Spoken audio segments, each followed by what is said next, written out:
Well, hello Story Chasers, this is Amber again, and we're doing 10-minute Tuesday. Nope, we're doing 20-minute Tuesday. Rebecca Pollard asked me if I could do 20-minute Tuesday instead of 10-minute Tuesday. I'm taking on her suggestion, and we're gonna do 20-minute Tuesday for the next 2 Tuesdays to see how you guys like it.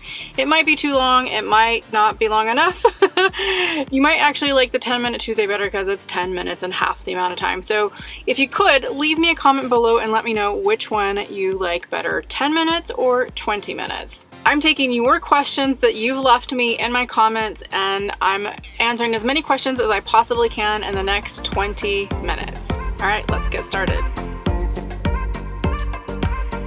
All right guys, 20 minutes up on the clock and let's get started. So the first question is from Finding Joy. She says, can you run your air if you are on an electric site? So the answer to that is yes, I can actually run my air conditioner when I'm on an electric site, but I don't always opt for it because it's so loud. Now, in an emergency situation, I would, but it is really, really loud. It'll keep me cool, but it's hard for me to go to sleep in that situation. The next question is from Catherine Steed, and she wants to know, what is the name of the RV park that I stayed at when I was in Key West? It's called Boyd's Campground, and it's a privately owned campground. A little bit compact. You can probably see some of my videos. I'll link one up here that shows you what it looks like in there. But even though it was really, really packed, I still would go back to it. It wasn't that bad, to be honest. Along that same note about the RV park in Key West, Nomad X is asking, how much are you paying for the privilege of being crammed in with so many people? That was quite pricey for me. I've never paid this much. It's $90 per night. No hookups whatsoever. I don't know how much it was for hookups. I didn't look because I wasn't going to opt for the hookup. So here's the thing. If you're in Key West, you really need a place to stay, a campground, because if you want to do stealth camping, it's really, really difficult. They don't like it. It's very frowned upon, especially by the locals. So I opted to get a campground, which I normally do not do, and paid the $90. But you have to think of it this way. You don't go there that often, and it's really, really a great experience. So if you get the chance to do it and you want to go down there, you're just going to have to suck it up and pay. I'm sorry, but you are. I did it. I didn't want to do it, but I did. So the next question is from Michelle Stratford, and about the Key West park. Despite the heat, she noticed that no one was swimming in that water around me. So there were signs that said no swimming. I'm not exactly sure why, except the fact that there are mangroves around there, and there could have been alligators, crocodiles, I suppose, over there. There's also a lot of boats and a lot of those water, like wave runners, sea-doos, things like that were in the water. So that could have been a potential reason as well. Although they were allowing you to launch off of that area for kayaks. So the next question is from Finding Joy again, and she wants to know, what are the requirements at Thousand Trails for as far as what you can stay in, like a van or any other type of a vehicle? Some parks actually have restrictions on how old your RV can be. I think that's more private parks rather than Thousand Trails, because I've seen some really old campers or RVs at Thousand Trails. But a van you can perfectly stay in. I know you have a van, so you can stay in there. I have a van, no issues whatsoever. And a lot of times you can actually park in tent sites, which is what I did when I was at the Boyd's Campground. I know it's not Thousand Trails, but when I was in the Boyd's Campground in Key West. So if you're under 20 feet, typically you can get a tent site, which is cheaper. And a lot of times it doesn't have hookups, so it doesn't matter to me because I'm self-contained and not too big of an issue unless it's like really, really hot, and you might want to have those hookups then at that point. Then another question that was regarding the Thousand Trails campground that I was supposed to stay at in Pompano Beach that I didn't end up staying at. I'll link the video here if you want to go back and look at that. It was a crazy hot mess there. I didn't end up staying there because it was so awful. Breezy Hills in Pompano Beach, Thousand Trails. It's actually called an Encore Resort. Yeah, go look at the reviews. They're horrible. She wants to know, did you still have to pay? Because I have the Thousand Trails membership, I didn't have to pay for anything up front anyways. I just pay for my Thousand Trails membership, so I just canceled the reservation. So I didn't lose anything monetarily speaking for that. So the next question is from Cindy Jameson. And she says, I plan on taking my Berkey with me as I travel. I see yours behind you. How are the straps attached to the wall to keep it in place? And do you bring jugs of water with you to fill when boondocking? The Berkey is attached with these, let's see if I can show it back here. Well, you can kind of see it, these straps. So this is actually a luggage strap that I bought on Amazon. It's also in my description box to my Amazon store. You can find it in there, but they're just long luggage straps. And then I attach it around my headrest right here. It's long too. I just tighten it all up and it goes around the Berkey. And as far as bringing extra water, occasionally I will buy a little bit of extra water for drinking water if I think I'm gonna be out for a long time. Because I like to wash my hair and stuff in the sink, and that uses up a lot of my fresh water. So sometimes I will, if I know I'm going to be out for like 2 weeks, I might bring, I don't know, 2 or 3 extra jugs of water, because I do drink a lot of water. But most of the time I don't keep that on me. So Kelly McMahon says, I'd love to know more about your bike rack. Did it come with the van or was it an aftermarket purchase? And how difficult is it to load and unload your bike? So Kelly, I'm laughing because I just actually did a video a little bit on this when I was in Jekyll Island, which actually will come out after this particular video. I talked about my bike. Let me get to your first question. So the bike rack did not come with the van. It's an aftermarket. There's also a link in the description box that shows you where I purchased it from, but it's called a Rocky Mounts swing away bike rack. Now I needed a swing away because I need to open my doors. You can get a cheaper option if you don't have the doors back there and you don't need a swing away. You can get one that doesn't swing away and it is cheaper, but I needed the swing away. The other part of your question is it difficult to load and unload the bike? Yes. So it's manageable. Right now I'm dealing with rust on the bike because I've been around areas where it has salt in the air and condensation, and I don't have the bike covered. Now I do have a cover for it, but it goes on from the bottom and up to the top. It's called a Velo Sock, and it's absolutely fabulous, to be honest with you. It keeps out the rain, it keeps out most of the dust, and it's completely wrapped in the bag. The problem is because you have to put it on from the bottom up, it means you have to put the bag around the bike before you put it on the rack. Trying to get that 67-pound bike up on the rack with that on is ridiculously difficult. So what I found is I just don't ride the bike because of it. It's just a pain. So what I did was then I took the Velo Sock off. I put the bike on the rack without it so that it's easier for me to get on and off of the rack, and I will use it a little bit more. So now I'm dealing with the rust, which might have happened if the Velo Sock was on it anyways, just because of moisture in the air. I'm not 100% sure, but it's a pain. 67 pounds is a lot, especially being a short person and trying to finagle that thing. So I'm actually looking for a different option. I think I might actually want to get rid of that bike and look for something cheaper, or maybe not even an electric bike at all, because to be honest with you, it's just a pain.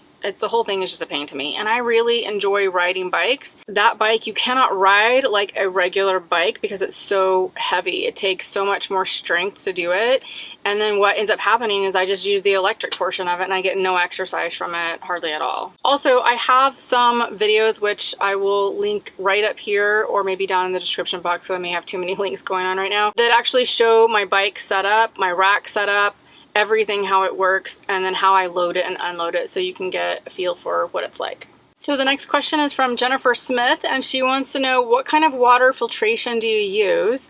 That silver container looks like an Alexa Pura or a Berkey. Jennifer, it is a Berkey. It's called a travel Berkey. It's the smallest one that they have. I think it holds about 1.5 gallons roughly. I did opt for all 4 filters. So the top 2 filters in the top chamber are like your typical carbon filters. The bottom 2 filters are for things like fluoride, arsenic, things like that, that actually filter all of that out of your water as well. So 4 filters, travel, Berkey, and I love it. I've had this filtration system since I first started using my van, and I absolutely love it. Like, I've actually gotten some bad water before where it's kind of green in the top chamber, but it is clear in the bottom and you can't taste a thing. It's actually supposed to filter like river water and all kinds of different water that's gross and possibly, you know, a little bit contaminated with dirt and things like that, and it just absolutely filters it. It has been really amazing. I absolutely recommend it. It's a little bit more expensive on the front end, but the filters for how much water I consume, which I have to fill that thing up maybe 1.5 times a day to 2 times a day, will last me about 5 years on those filters. So when you factor all of that in, it's actually pretty inexpensive. The next question is from Linda Langley. Yeah, Linda Langley. And she says, where did you order your chair? I love it. I ordered it off of Amazon. It's called a Nemo Stargazer, and also links below in my Amazon store. If you guys don't know, like a lot of times I will put links to various products, like exact link to that product. But if you see stuff inside of my video that you're wondering about, most likely it's in my Amazon store, and I do have a link to my Amazon store so you can just go directly there, and I have it categorized by topic like RV gear or clothing or camera gear and equipment, things like that. So you can go to each category. I've tried to make it really simple for you guys. But the link is amazon.com/shop/story chasing. And of course, I appreciate it when you guys use my links to purchase any of these items. It doesn't cost you anything extra, but I get a small commission for it by just recommending the product. So thank you so much for all of you guys who have used my links. It's amazing and it really helps support this channel. The next question was from Eat, Sleep, RV, Repeat, and they want to know, can you ride your e-bike into Key West? The answer is yes, you absolutely can ride your bike. Tons of bikes around there. If you don't have a bike, you can rent one. I opted to not do it because I had Lily with me and I needed to take her with me. I bought a backpack that's just for pets that I could put her in, and I bought it just specifically for taking it to Key West, but it didn't really work out well and it didn't feel secure, and I felt like it was going to be way too hot for her inside of that backpack. So that's why I opted to get the golf cart. I opted to not ride my bike around everywhere because I had her and I couldn't leave her in the van by herself because it was just too hot. So I had to take her with me pretty much everywhere. But yeah, bikes everywhere around there. It's actually a little bit better if you can ride your bike instead, because the golf carts, you had to actually pay to park just like you would a car. It's still an amazing way to get around, don't get me wrong. I loved it. But yeah, bikes would be better for being able to go places and not have to worry about parking and things like that. Yeah, really, really great solution that they have there in Key West. The next question is from Nadia F, and she says, what kind of fridge do you have? I noticed you had some ice cubes when you were in the Keys. So my actual refrigerator freezer combo that came with Heimer is, I think, a Norcold, I think. Yeah, it's a Norcold.